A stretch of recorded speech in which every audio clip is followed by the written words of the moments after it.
Will a greatly depleted Dark Knight be able to combat a new wave of fear that's taken his city by storm? Well, let's hop into the pages of Batman issue number 106 and find out together, shall we? So then, as we hop into the new comic, we actually jump ahead into the future a little bit. It seems that Batman has been taken captive by the Scarecrow, who is rocking a brand new redesigned look. Honestly, I'm not 100% sure what to think of it. Scarecrow may very well be tied with Mr. Freeze as the most consistently redesigned Batman villain. I like the big hat, and it's fun to see the syringe fingers from the Arkham video games continue to get so much love. The big, long, distended gas mask, I don't know. Bruce can't actually remember how he got into this situation. As such, we end up flashing back. It seems that Batman has been run ragged ever since Arkham Asylum ended up burning down. You would know all about that if you read Infinite Frontier, that also came out this week. Making things worse, Barbara Gordon tells Bruce of a brand new criminal organization moving on into Gotham to fill the void following the Joker War. These guys call themselves the Unsanity Collective,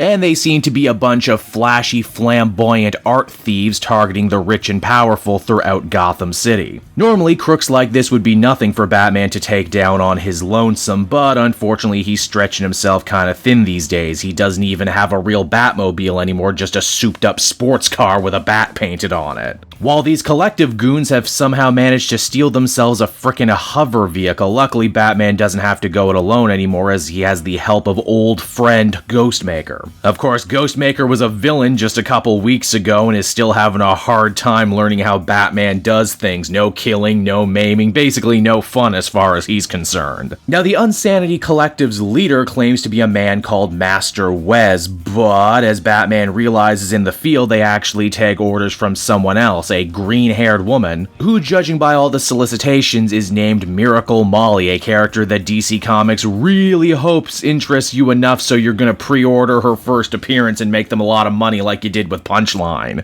Now, at the other end of the story, we have evil industrialist Simon Saint. We had actually met this guy again in the pages of Infinite Frontier. But here in this book, we actually learn his origin. Turns out he's actually a kid from the rough and tumble streets of Gotham who became a big Silicon Valley millionaire, but who has now returned to his hometown in hopes of bettering it. As Saint puts it, Gotham has become a hell of a laughingstock all over the world right now, and why shouldn't it be? It seems that the city keeps getting destroyed or taken over by a new supervillain every month. And now with Arkham Asylum out of commission, there's no telling how many violent crazies are gonna pour out into the streets and overwhelm the cops. Saint's solution that he's trying to sell new Mayor Nakano on is the Magistrate Initiative, which obviously you know all about if you read any of the Future State Gotham books. Nakano likes the idea, but realizes that Saint is being a little suspicious. He could take this pilot program to any other city in America who probably would have paid him more and given him more tax kickbacks too. So naturally, why Gotham and why now becomes a big question on the mayor's mind as he leaves Saint. Furthermore, if you read that Infinite Frontier book, then you know Saint and the Scarecrow are already working together. Now back at Batman's new base of operations, a simple brownstone, we actually get a fun little scene wherein we see Bruce dealing with neighbors for the first time ever in his life. This property actually being the first time that Batman just didn't buy an entire building so he could live out of it. This scene is fun too because it also gives us a little insight into the relationship between Bruce and Ghostmaker when they're not on the job. Ghostmaker continues to be one hell of a ball buster, but it is nice for Bruce to have someone to kind of sound his thoughts off of. We also both get to see them kind of race to see who's quickest in deciphering the connection between all of the people the Unsanity Collective have been robbing, and they both end up at the same conclusion. You see, all the rich folk who got robbed just so happen to be media moguls with incredible sway in television, magazines, newspaper, the internet, etc., etc. And because they themselves were the victims of these crimes, they were sure to sensationalize as much of the story as humanly possible and make the Unsanity Collective out to be these big, huge citywide threats, when in reality, they're really not. The only reason any criminals would even want to do something like this is if they were actively trying to seed paranoia and fear all throughout Gotham City, the type of fear that could convince a mayor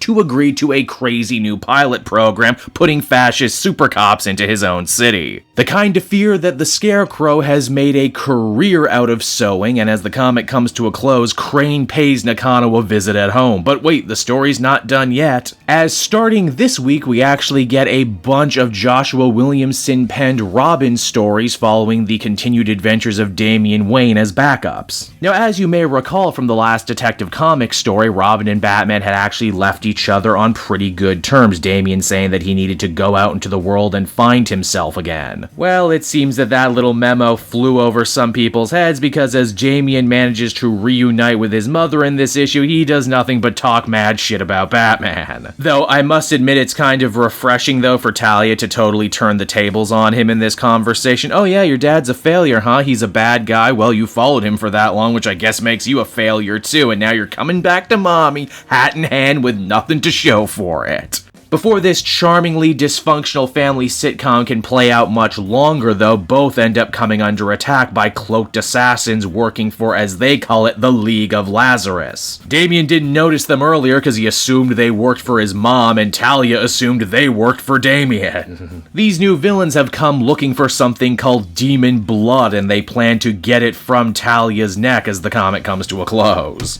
And so that was Batman issue number 106, everybody, and overall I thought it was kind of a mixed bag. On one hand, it's business as usual. If you were expecting some sort of big earth-shaking status quo change following Future State and Infinite Frontier, well, there's not really one here to speak of. That's still not to say that it's bad or anything. What was working before in this James Tynion Batman run is working here too. I like seeing a depleted Batman try and scramble to make his crusade against crime work. Bringing Ghostmaker into the cave as an ally is a really welcomed addition, especially because he's not an Alfred and not a Robin, and his relationship with Bruce is completely different than any other superhero we've seen up until this point. The whole inciting incident of bringing Simon Saint back to Gotham City and trying to create the Magistrate is wonderfully meta, saying Gotham keeps suffering because it keeps being the epicenter of all these big events. And I like Harley and Damian getting to develop themselves in little side stories connected to the bigger Batman book. And while I was a little indifferent to Scarecrow's redesign, the idea of changing how exactly he spreads fear over Gotham City is a welcome change. Overall, I'd give this one another positive 8 out of 10, and I'm interested to see how the rest of this arc ends up shaking out.